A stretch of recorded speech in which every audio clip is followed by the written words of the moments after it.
자, 오늘부터 새로운 시리즈로 말씀드립니다. 걱정으로부터 해방. 오늘 첫 번째입니다. 하나님을 경외한다면. 자, 설교 노트를 보시고 그리고 시편 112편을 펴놓으셔서 같이 말씀을 따라서 들으시면 양식과 또 삶의 은혜와 약이 될 것입니다.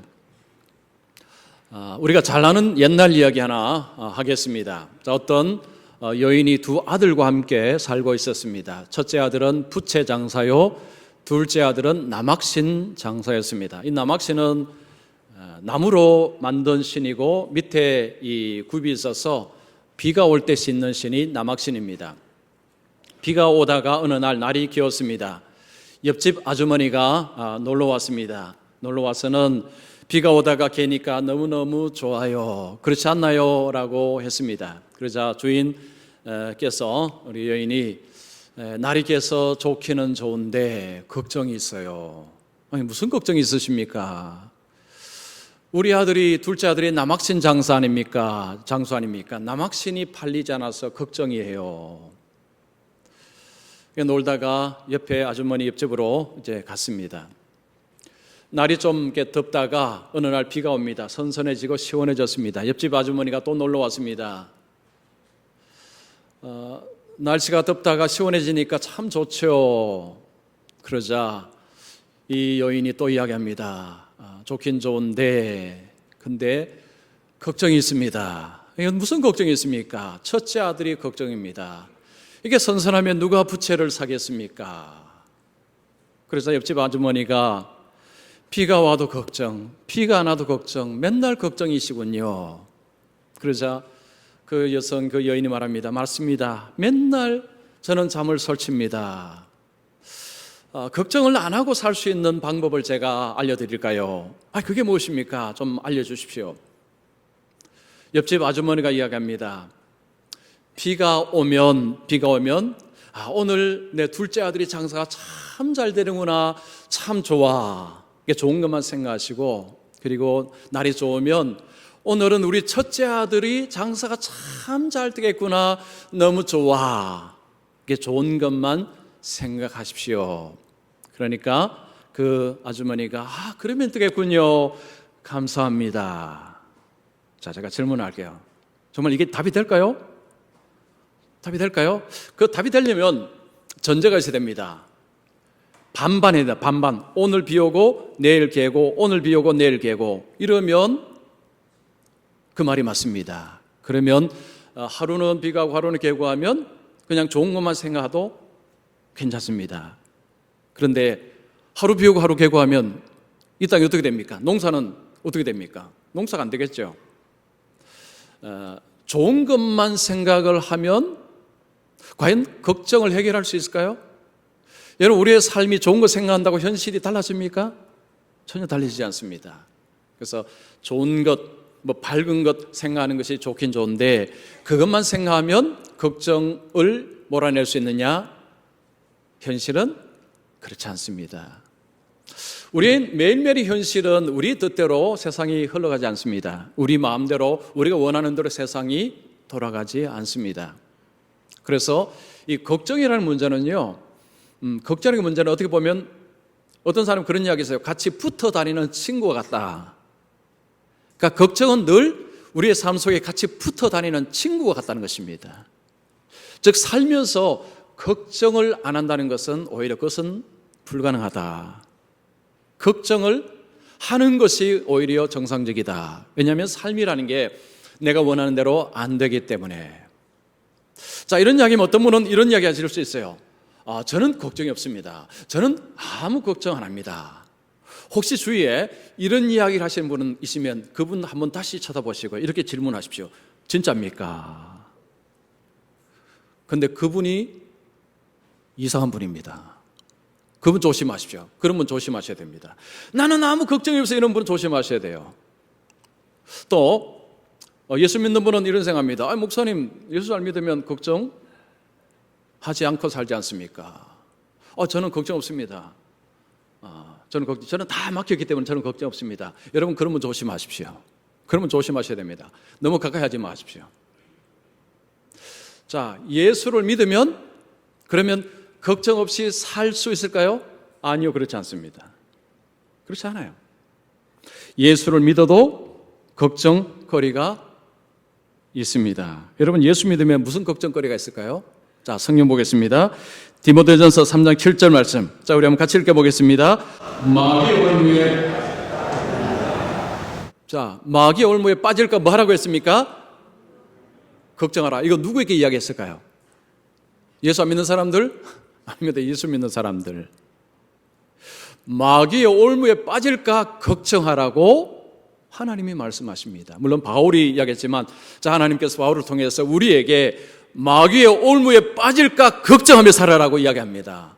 그리고 바울은 고린도서에 보면 바울이 이런 이야기했습니다. 모든 교회를 위하여 염려하는 것이라. 바울은 걱정거리가 있는데 모든 교회를 위해서 걱정한다고 했습니다. 예수를 믿으면 아무 걱정 없이 사느냐? 여러분, 그렇지 않습니다. 그런 이야기하면 그 전부 이단입니다. 이단이에요. 예수를 믿어도 걱정할 것은 해야 합니다. 예수를 믿어도 걱정할 것이 있습니다. 자, 예수를 믿으면 걱정하는 내용이 좀 달라집니다. 걱정은 하되 걱정의 내용이 다릅니다. 자, 이번 시리즈 설교가 걱정으로부터 해방입니다. 아마 지난주에 주보를 통해서 보신 분들은 이런 생각하실 수 있어요. 자, 이번 설교 들으면 모든 걱정으로부터 해방되는가? 아니, 목사님이 모든 걱정으로부터 해방되는 비결을 알려주시는가? 혹시 그렇게 생각하셨다면 오해십니다. 자, 그러면 제가 앞에 모든이라는 거 붙여놔야 돼요. 모든을 안 붙였습니다. 걱정으로부터 해방입니다. 예수를 믿어도 걱정할 것이 있다는 거죠. 그래서 모든 걱정으로부터 해방이 아니라 걱정하지 말아야 될 걱정으로부터 해방입니다. 다른 말로 설명을 드리자면 주님께서 염려하지 말라고 하는 그 염려, 걱정으로부터의 해방을 말씀드리고자 합니다. 그래서 4주 동안 제가 이 말씀 드리는데 여러분 한번 꼭 집중해서 말씀을 듣고 그리고 삶에 한번 적용해 보십시오. 자, 예수님께서 마태복음에 염려하지 말라라는 말씀을 하셨습니다. 예수님이 염려하지 말라고, 염려는 세상 사람들이 하는 염려, 그 염려를 말합니다. 성경에는 염려하라는 것이 있고요, 염려하지 말라는 것이 구분이 되어 있습니다. 그래서 여러분 이제 염려 생각하시면 하나님께서 하지 말라고 한 걱정을 하지 않는 것, 하지 말아야 되는 것, 이것이 중요하구나, 그렇게 생각을 하시면 맞습니다. 자, 그러면 우리가 걱정하지 말아야 될 이 걱정은 우리에게 어떤 영향을 미치느냐? 심각한 영향을 미칩니다. 영어 단어가 W-O-R-R-Y, worry입니다. worry. 자, 이 worry라는 단어의 어원을 따져가면 이게 어떤 의미가 있느냐 하면 질식시키다, 목을 조이다 라는 의미가 있습니다. 이 걱정이 심해지면 목 조인다는 것입니다. 자, 이런 의미가 있습니다. 성경에서 주님이 걱정하지 말라라는 그 걱정은 바로 이런 걱정입니다. 그 걱정이 꼬리에 꼬리를 물어서 눈덩이처럼 커지면 목죄입니다. 이 걱정을 하지 말라라는 말씀을 하는 것입니다. 자, 그러면 성경에서 주님이 하지 말라는 걱정을 하지 않기 위해서 어떻게 해야 되느냐? 이제 4번에 걸쳐서 제가 말씀을 드립니다. 자, 오늘 첫 번째는 오늘 시편 112편에 하나님께서 우리에게 그 비결을 말씀합니다. 여호와를 경외하라, 여호와를 경외하라 라고 말씀합니다. 자, 여러분 오늘 7절 말씀 보시면 그는 흉한 소문을 두려워하지 아니하며, 흉한 소문을 듣고 두려워하는 것이 정상적인 반응입니다. 소문을 듣고 걱정이 생기고 두려워하는 것입니다. 이 중간에 걱정이라는 것이 이제 뺀 거죠. 자, 흉한 소문, 나쁜 소문을 들으면 걱정이 되고 두려운 마음이 생깁니다. 그런데 어떤 사람은 흉한 소문을 들었는데도 걱정을 안 하고 두려워하지 않는다는 것입니다. 그 사람이 누굽니까? 하나님을 경외하는 사람. 자, 하나님을 경외하는 사람은 이런 걱정을 하지 않는다라고 이야기합니다. 자, 그러면 이 하나님을 경외한다는 것이 무슨 의미냐? 왜 그러느냐? 구체적으로 말씀드립니다. 자, 먼저 첫 번째, 하나님을 경외하는 자는 말씀을 따라 사는 자를 의미하는 것입니다. 자, 하나님을 경외한다. 경외한다는 것은 두려워한다는 말입니다. 경외하다, 두려워하다. 이게 같은 말입니다. 하나님을 두려워한다는 것은 무서움, 공포로 하나님을 두려워하는 것이 아닙니다. 만약에 하나님이 공포와 무서움의 대상이 되어버리면 하나님을 가까이 할 수가 없습니다. 그러면 빨리 도망쳐야 됩니다. 성경에서 하나님은 은혜의 하나님, 하나님은 사랑의 하나님이십니다. 그래서 하나님을 두려워한다고 할 때 그 속에는 하나님을 향한 사랑과 존중, 공경을 담아서 하나님 앞에 조심하는 것이 하나님을 경외하는 것입니다. 그래서 성경에서 하나님을 경외하라라고 할 때는요, 사랑과 존경을 담아서 하나님 앞에서 조심하는 것, 이것이 바로 하나님을 경외하는 것입니다. 자, 그러면 하나님을 경외한다고 할 때의 삶은 도대체 어떠냐? 하나님을 경외하는 삶의 특징이 뭔가? 자, 오늘 본문에 세 가지로 나옵니다. 자, 먼저 첫 번째는 하나님의 말씀을 크게 즐거워하는 자라고 말씀합니다. 여러분 1절 보시면 여호와를 경외하며 그의 계명을 크게 즐거워하는 자는, 하나님을 경외하는 자의 특징 첫 번째, 하나님의 말씀을 크게 즐거워합니다. 크다는데 여러분 볼펜에 쓰면 표시하십시오.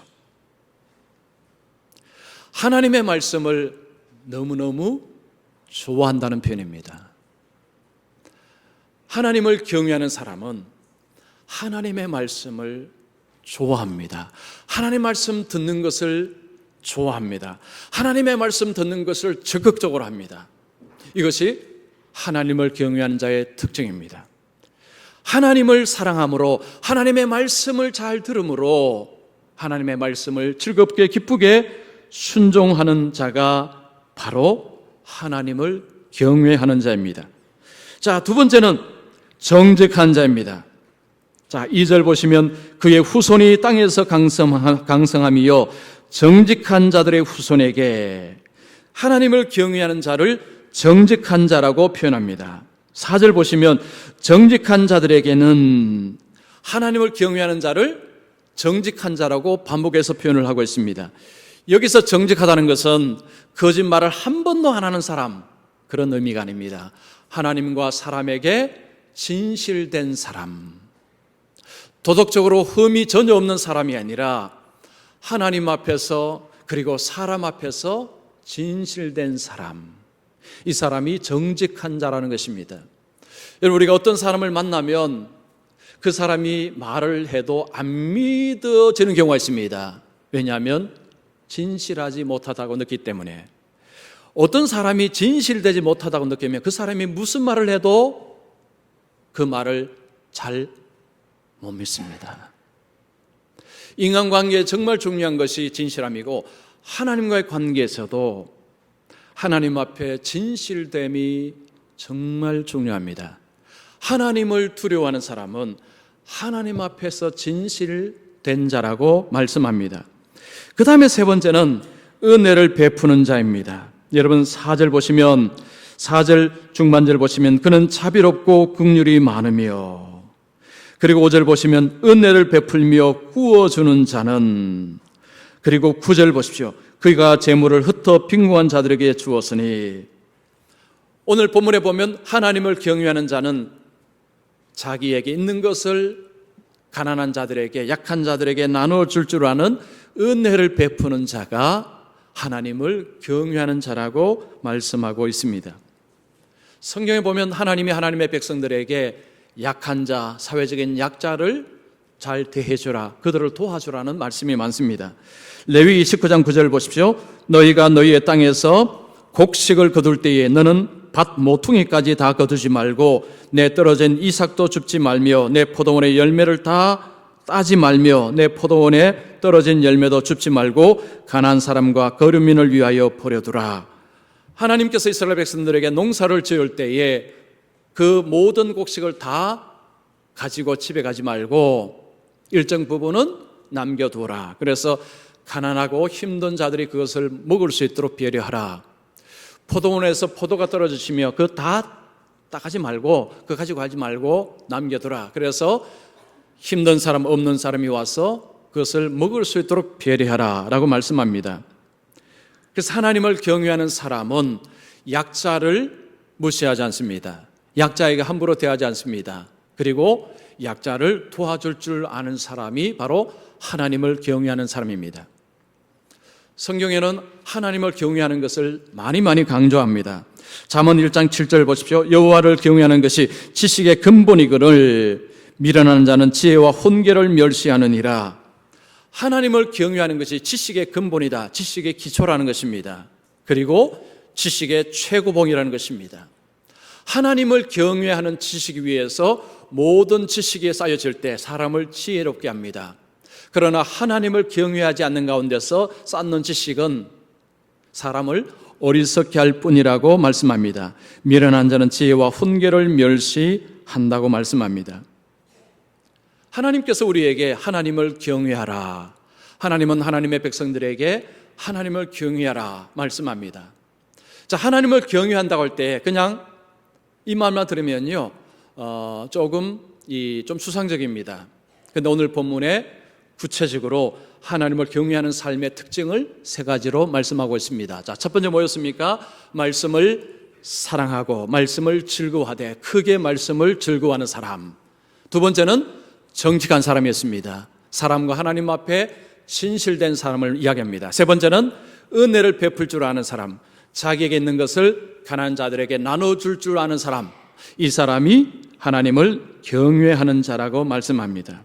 자, 여러분들에게 한번 도전하고 싶습니다. 여러분 자신에게 한번 물어보십시오. 나는 지금 하나님을 경외하는 자인가? 이 세 가지가 여러분 삶 속에 있는가 보십시오. 나는 하나님의 말씀을 크게 즐거워하느냐? 나는 하나님과 사람 앞에서 정말 진실하냐? 나는 약한 자들을 구체적으로 도와주는 사람인가? 이 세 가지 질문을 자신에게 한번 던져보십시오. 그러면 양심이 대답을 할 것입니다.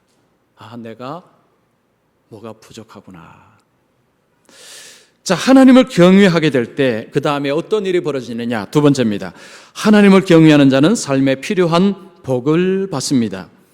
자, 이렇게 하나님을 경외할 때 하나님이 삶의 복을 주시는데 그 복이 삶에 너무너무 중요한 것들입니다. 자, 1절, 2절 보시면 할렐루야 여호와를 경외하며 그의 계명을 크게 즐거워하는 자는 복이 있도다. 그의 후손이 땅에서 강성하며 정직한 자들의 후손에게 복이 있으리로다. 하나님을 경외하는 자에게 복을 주시고 그의 후손에게, 그 자손에게 하나님이 복을 주신다. 그러면 이 복이 무슨 복일까요? 자, 이 복도 설명을 하고 있습니다.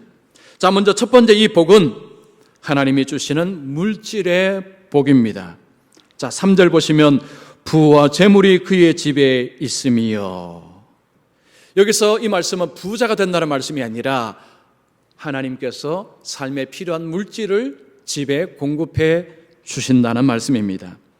여러분, 우리가 살아가기 위해서는 물질이 필요합니다. 물질 없이 살아갈 수 있는 사람은 아무도 없습니다. 이 물질을 위해서 우리가 땀 흘리며 수고하며 애를 씁니다. 그러나 아무리 애써도 물질을 못 얻을 수도 있습니다.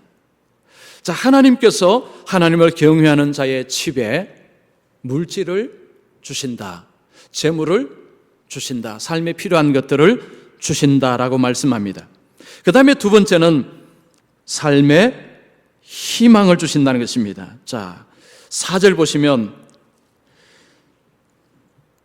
정직한 자들에게는 흑암 중에 빛이 일어나나니, 여기서 흑암이라는 것은 시련, 환난, 고통, 고난을 이야기합니다. 하나님을 경외하는 자에게도 고난이 일어날 수 있고 환난이 일어날 수 있고 어려운 일이 얼마든지 일어날 수 있습니다. 빛이라는 것은 소망, 희망, 도움을 의미하는 것입니다. 자, 우리가 어떤 시련 속에 있을 때, 깜깜한 데 있을 때에 빛이 비춘다는 것은 희망을 주신다는 것입니다. 하나님께서 희망이 되어주시고 하나님께서 희망을 주신다는 것입니다. 여러분, 오늘날 적지 않은 분들이 희망이 없어서 자신의 삶을 스스로 포기하는 경우가 많습니다. 여러분, 하루에 정말 많은 사람들이 자신의 목숨을 끊습니다. 희망이 없기 때문입니다. 우리의 삶에 희망이 없으면 못 삽니다. 희망이 없으면 살 힘이 없습니다. 절대적으로 희망이 필요합니다. 이 희망이 하나님이 희망이 되시고 하나님께서 희망을 주신다는 것입니다. 여러분, 미가서 7장 8절 말씀 보십시오. 나는 엎드려질지라도 일어날 것이요 어두운 데에 앉을지라도 여호와께서 나의 빛이 되실 것임이로다. 하나님께서 나에게 빛이 되실 것이로다. 나는 일어날 것이다. 나는 일어설 것이다. 왜냐하면 희망이 있기 때문이다. 하나님이 희망이 되심으로 나는 일어설 수 있다는 것입니다. 하나님께서 희망이 되심으로 넘어질지라도 다시 벌떡 일어날 수 있다. 그 말씀을 하십니다. 그 복을 주십니다. 그 다음에 세 번째는 이름이 영원히 기억되는 복입니다. 자, 6절 보시면 그는 영원히 흔들리지 아니함이요 의인은 영원히 기억되리로다. 이름이 영원히 기억된다는 것입니다. 호랑이는 죽어서 가죽을 남기고 사람은 죽어서 이름을 남긴다고 이야기합니다. 사람은요, 누구든지 자기 이름이 더럽혀지는 것은 참지 못합니다. 정상적인 사람은요, 절대 못 참습니다. 저도 못 참습니다. 보통 사람이라면 자기 이름이 더럽혀지는 것을 참을 수가 없습니다. 그래서 어떤 사람은 그 치욕을 받느니 목숨을 스스로가 끊는 경우도 있습니다. 그만큼 여러분, 사람의 이름이라는 것은 어마어마하게 중요한 것이고 그 이름이 영원히 기억된다는 것은요, 이게 보통 복이 아닙니다. 조선시대의 정조왕의 스승이 정약용입니다. 정약용. 이 정약용은요, 어마어마한 분입니다.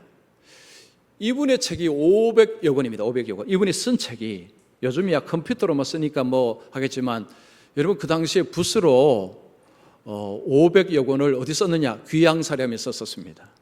엄청난 분입니다. 뭐 박식한 사람이 정약용입니다. 정조가 정약용을 정말 아꼈답니다. 그런데 문제가 있었어요.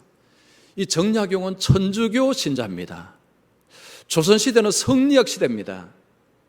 그런데 이 사람이 왕의 총애를 받고 있죠. 너무 박식하죠. 이러면 시기 질투하는 사람이 주위에 가득 있습니다.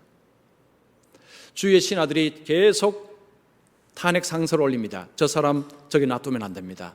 저 사람 천주교인입니다. 어떻게 천주교인을 저 자리에 놔두십니까? 하면 이 신하들이 계속 이제 탄핵 상서를 올리는 겁니다. 그러니까 왕이요, 하도 상서가 올라오니까 이 정약용에게 불러갖고, 야, 지금 안 되겠다. 잠시만 물러가 있어라. 내가 다시 부를 테니까 조금만 가서 좀 쉬어라 하고 그 자리에서 물러나겠답니다. 그러니까 정약용은 이제 왕이 부를 날을 기다리고 이제 있었는데 어느 날 정갈에 왔습니다. 보름 뒤에 부를 테니까 준비하고 있으라. 그 정갈을 받았습니다. 그래서 정약용이 이제 다시 복직을 하기 위해서 준비를 하는데 안타깝게도 보름 하루 전날 정조가 세상을 떠났습니다. 이거 참 이런 일이요. 어떻게 되었을까요?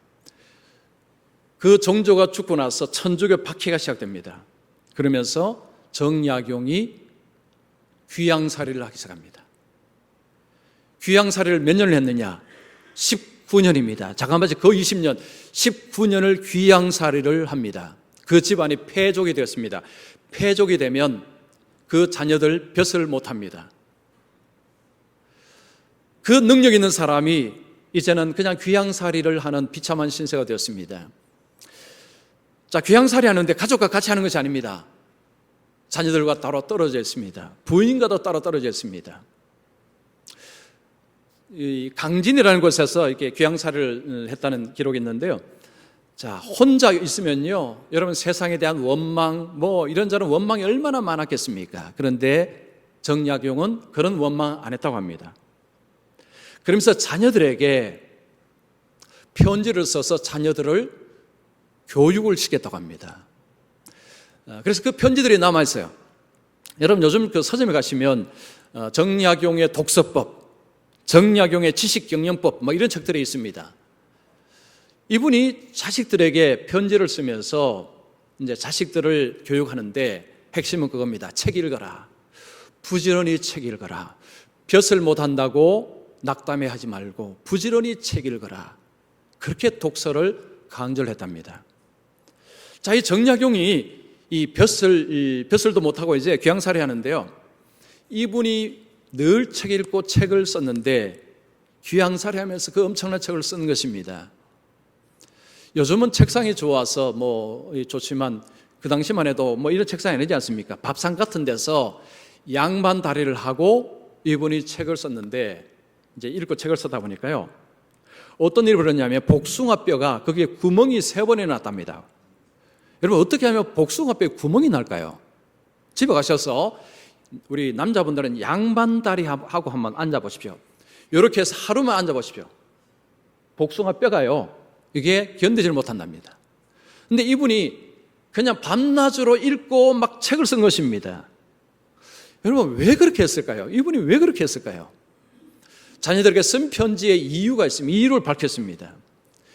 너희들은 책을 많이 읽어라. 글을 많이 공부해라. 라고 하면서 왜 내가 책을 쓰는지 이유를 밝혔는데 만약에 내가 책을 쓰지 않고 그냥 여기서 살다가 죽으면 사람들은 나를 죄인이라고 기억할 것이다. 죄인 정약용이라고 기억할 것이다. 내가 내 생각을 글로 써서 책으로 낼 때 후대의 사람들이 나를 죄인 정약용이 아니라 다르게 나를 기억해 줄 것이다. 그래서 나는 책을 쓴다 했답니다. 자, 오늘날 여러분 정약용을 죄인이라고 생각하는 사람은 거의 없습니다. 역사의 기록은 죄인이라고 했을지 모르지만 그 방대한 책을 읽은 그 지식으로 인한 그 덕을 본 후대의 사람들은요 대학자 정약용이라고 부릅니다.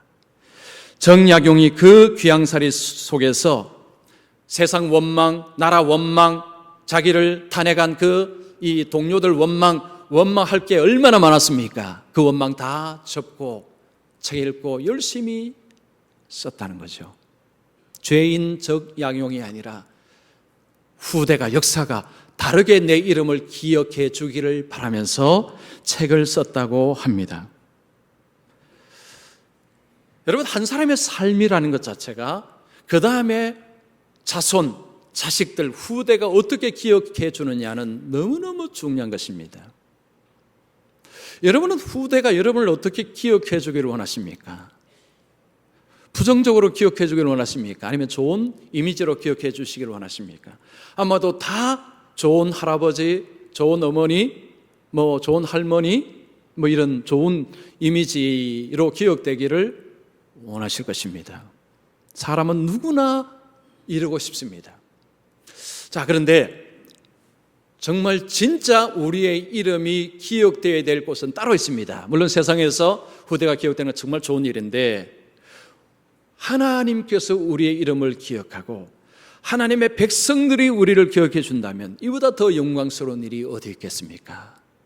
예수를 믿는 사람들의 마음속에 이런 갈망이 있습니다. 예수님께 어느 날 한 여인이 와서 예수님 머리에 향유를 부었습니다. 엄청나게 비싼 것이었습니다. 제자들은 그 여인을 비난하고 비판했습니다.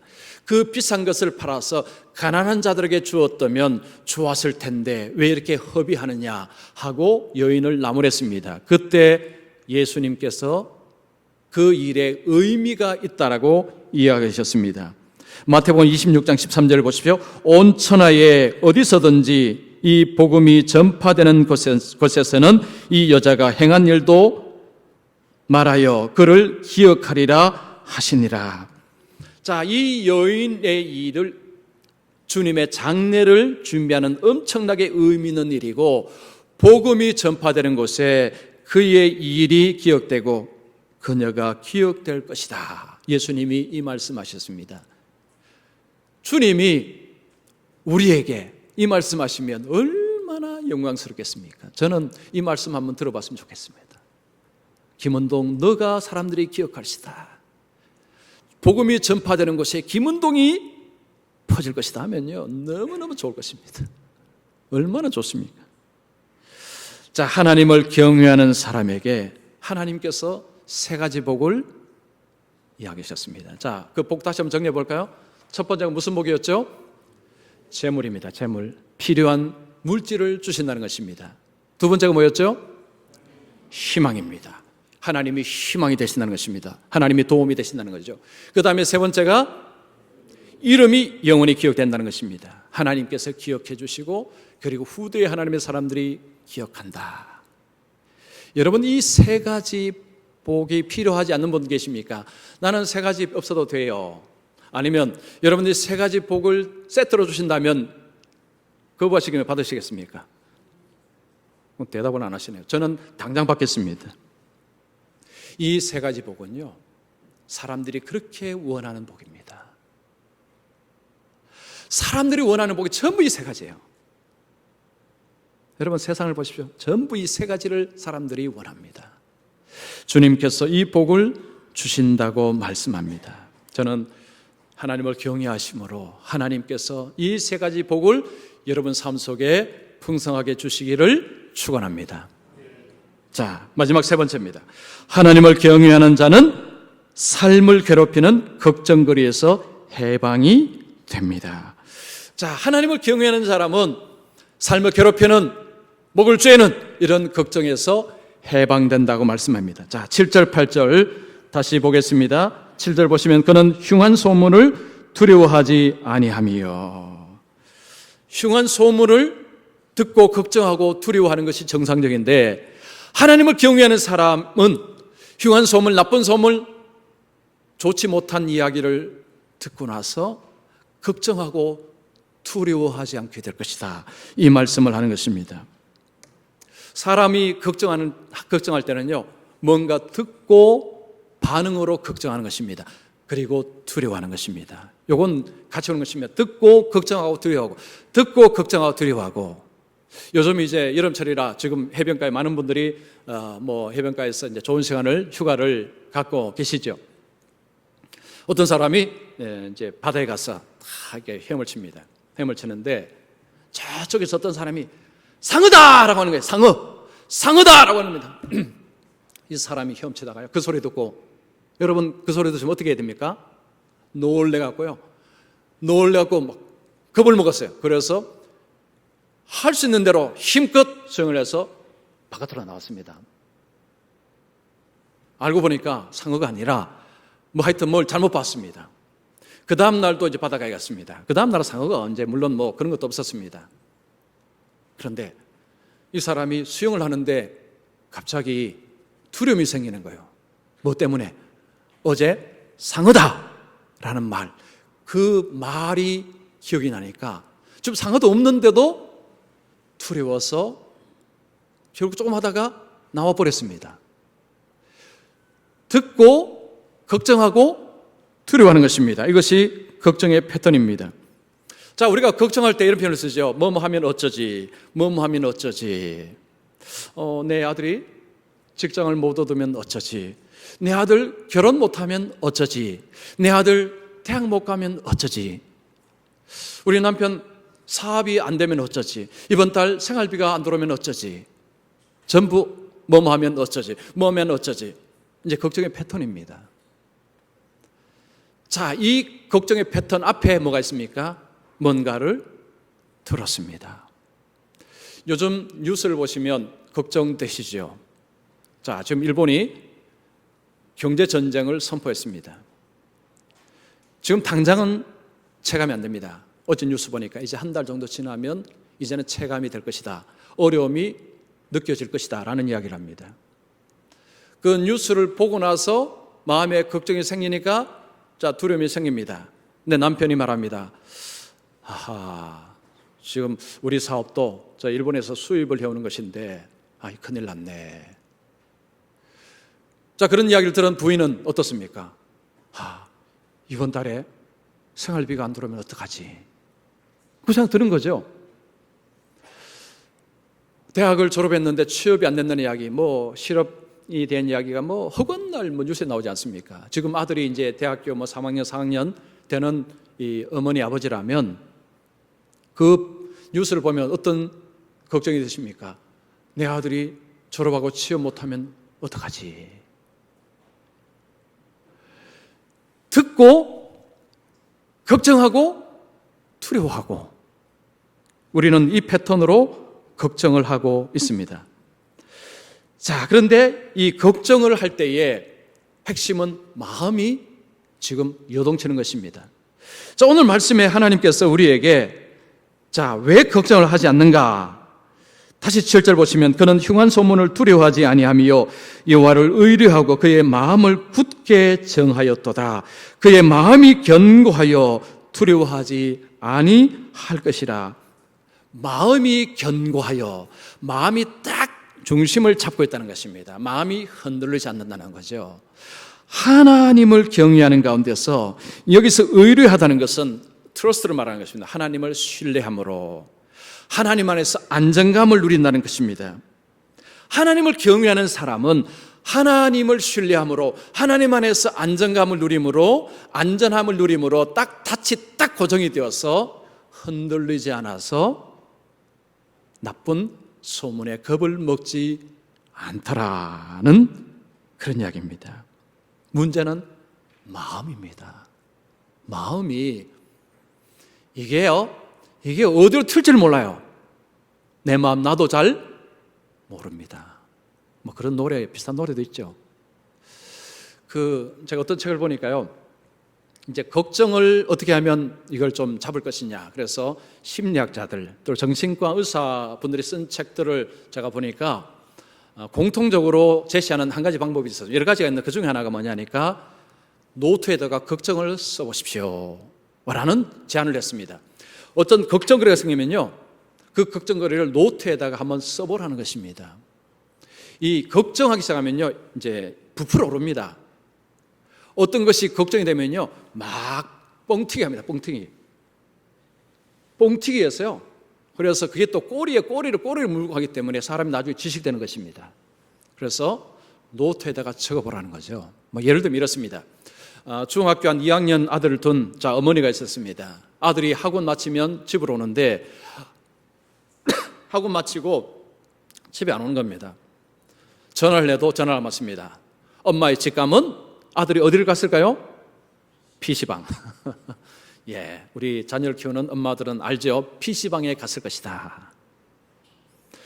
그때부터 이제 엄마가 걱정을 하는데, 걱정을 노트에다가 적어봅니다. 자, 이렇습니다. 게임을 하지 않겠다는 약속을 어겼기 때문에 화가 났다. 이 녀석은 항상 엄마와 약속을 어긴다. 아이가 노는 것만 좋아하고 잘하는 것은 거의 없다. 나중에 커서 뭐가 되려나, 이렇게 되면 불행해지는데. 엄마가 걱정하는 걸 엄마가 이렇게 적은 것입니다. 적어놓고 엄마가 자기 글을 보는 거예요. 자, 자기가 보면서 보니까 이 걱정이 문제가 있다는 것을 자기가 보면서 압니다.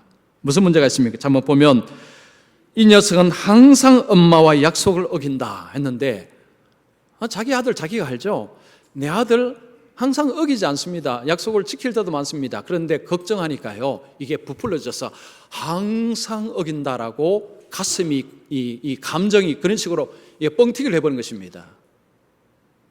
그러니까 이걸 보니까 내 아들은 항상 엄마와 약속을 어기는 것이 아닌데, 또 내 아이는 노는 것만 좋아하고, 내 아이는 노는 것만 좋아하는 게 아닌데 공부할 때도 있고 또 좋은 일도 하는데, 또 잘하는 것은 거의 없다.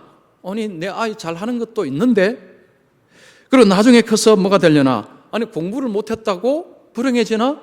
세상에는 학교 다닐 때 공부 못한 사람 나중에는 아주 성공해서 살 사람도 많은데, 그러니까 그 걱정만 할 때는요, 이게 부풀어 올라갔고 분별이 안 되고 분석이 안 되고 실체가 안 보입니다. 그런데 써서 보니까 아니 그렇지 않는데 그래서 심리학자들이나 정신과 의사들이 하는 얘기가 한번 써보십시오. 여러분도 한번 해보십시오. 정말 걱정거리 크면요, 한번 적어보십시오. 그러면 객관적으로 볼 수 있고요, 분석이 가능하답니다. 분해가 가능하다는 거죠. 자, 그런데 한 가지 문제가 있습니다. 여러분, 걱정이 크게 될 때 이게 잘 될까요, 안 될까요? 안 해보셔서 대답을 안 하시는군요. 이게 잘 안 된답니다. 지금 걱정이 산더미 같은데요, 노트 갖다 놓고 지금 이게 적는 게 이게 쉽겠습니까? 작은 걱정은 가능합니다. 그러나 큰 걱정이 있으면요, 걱정이 지금 막 머리가 아픈데 노트 갖다 놓고 뭐 쓰는 게 쉽겠습니까? 근데 방법은 좋은데 현실적으로 이것도 사실은 쉽지 않다는 거죠. 자, 오늘 하나님께서 우리에게 제시하시는 방법이 무엇입니까?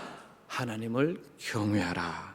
하나님을 의뢰하고 그의 마음, 자, 이 하나님을 의뢰하고 마음이 굳게 됐다고 이야기합니다. 그의 마음이 견고하여졌다고 이야기합니다. 자, 우리가 하나님을 경외하고 하나님을 신뢰할 때 마음이 딱 중심을 잡는다는 것입니다. 여러분, 베드로전서 5장 7절 보십시오. 너희 염려를 다 주께 맡기라. 이는 그가 너희를 돌보심이라. 하나님은 우리를 돌보시는 분이십니다. 하나님은 돌보시는 분이기 때문에 내가 어렵고 힘든 상황에 있어도 하나님은 돌보신다. 이것이 걱정에 휩싸여서 걱정에 꼬리를 물고 이 뭐 풍선처럼 막 이렇게 되는 것을 막아주는 힘이 바로 이거라는 것입니다. 하나님을 경외한다는 것 자체가 이게 어떻게 생각하면 뭐 그게 무슨 도움이 될 것이냐, 그렇지 않습니다. 도움이 됩니다. 그 퓨 리서치라는 센터에서요, 사람들에게 질문했습니다. 당신의 걱정거리가 무엇입니까? 여러분, 1등이 뭔지 아십니까? 돈이었습니다. 돈. 사람들이 가장 걱정 많이 하는 것이 돈이라고 대답했습니다. 돈이 있는 사람도 돈 걱정, 돈이 없는 사람도 돈 걱정, 너도 나도 전부 돈 걱정입니다. 여러분도 돈 걱정하고 계시죠?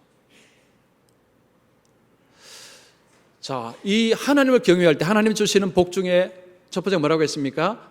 재물을 주신다. 그러면 하나님께서 재물 주시면 걱정을 안 해도 되겠죠? 그래도 하시겠습니까? 저는 안 하겠습니다. 저는 안 하겠습니다. 하나님 주시는 왜 하겠습니까? 여러분, 이 세 가지 복이요, 앞에 말씀드린 이 세 가지 복이 진짜 중요한 복입니다. 재물 없으면 못 삽니다. 하나님 재물 주신다는 거죠. 두 번째, 사람이 희망이 없으면요, 지금 아무리 돈이 많아도 희망이 없으면 못 삽니다. 희망이 너무너무 중요합니다. 오늘날 사람들이 희망이 없다고 이야기합니다. 하나님이 희망을 주신다는 거죠. 그 다음에 삶의 의미입니다. 오늘날 제가 책을 보면요, 삶의 의미에 관해서 이 책 저 책 막 이야기를 많이 합니다. 왜 그러냐니까요, 사람들이 삶의 의미를 못 찾고 있다는 거죠. 여러분, 주위의 사람들에게 너는 삶의 의미가 뭐냐? 한번 물어보십시오. 아마 대답 잘 못 하실 겁니다.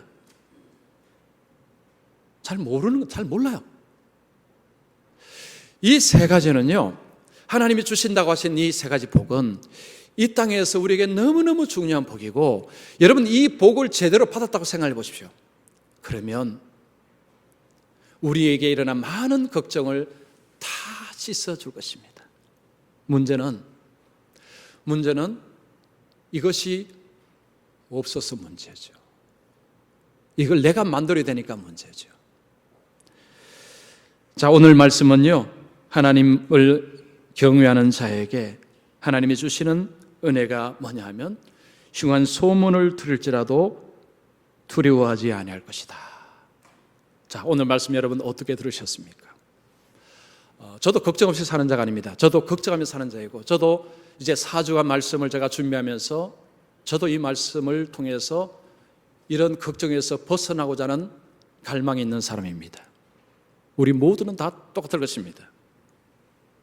자, 오늘 첫 번째 해답은 하나님을 경외하라. 그래서 저는 오늘 오신 분들은요, 하나님을 경외하심으로, 하나님을 참으로 경외하심으로